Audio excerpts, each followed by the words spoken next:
ஒரு பசுமையான கிராமத்தில் பாட்டி ஒருத்தி தினமும் சுவையான சூடான வடை சுட்டி விற்று கொண்டிருந்தாள். ஒரு நாள் மதிய வேளையில் காக்கா என்ற குருவி பசித்து கொண்டு பறந்து வந்தது. பாட்டியின் கூடை பக்கம் சென்று சுட சுட ஒரு பெரிய வடையை கவ்வி எடுத்துக்கொண்டு அருகில் இருந்த பெரிய மரத்தின் கிளையில் பறந்தது. அங்கேயே அமர்ந்து வடை சாப்பிட போனபோது, அடடா, அங்கே நரி பசியோடு சுற்றித் திரிந்தது. நரி வடை பார்த்ததும், வாவ், இந்த வடை எனக்கு கிடைத்தால் என்ன அருமை என்று நினைத்தது. ஆனால் காக்காவின் கையிலிருந்து எப்படி திருடுவது? சிந்தித்து சிந்தித்து ஒரு தந்திரம் தீட்டியது. காக்கா, காக்கா, உன் குரல் ரொம்ப இனிமைன்னு எல்லாரும் சொல்றாங்க. ஒரு பாட்டு பாடி எனக்கு கேட்க வைக்க முடியுமா?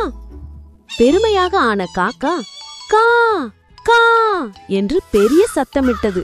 அந்த சத்தத்துடன் சப்பென வடை கீழே விழுந்தது. மின்னல் வேகத்தில் நரி வடையை பிடித்து சிரித்துக்கொண்டே ஓடிவிட்டது. காக்கா ஏமாந்து, ஐயோ, நான் எப்படி ஏமாந்தேனே என்று மனம் வருந்தியது. அடுத்த நாள் காக்கா மீண்டும் பாட்டியின் கூடை பக்கம் சென்று இன்னொரு வடை கவ்வி அதே மரத்தில் அமர்ந்தது. நரி மீண்டும் அங்கே வந்தது. காக்கா, நேற்று நீ பாடியது அருமை, வடை ருசி அசத்தல். உன்ன மாதிரி நல்ல மனசுக்காரரை யாரும் காண முடியாது. இந்த முறை காக்கா நேற்று நடந்ததை நினைத்து வடையை காலால் நன்றாக பிடித்துக்கொண்டு பெருமையோடு கா கா என்று பாடியது.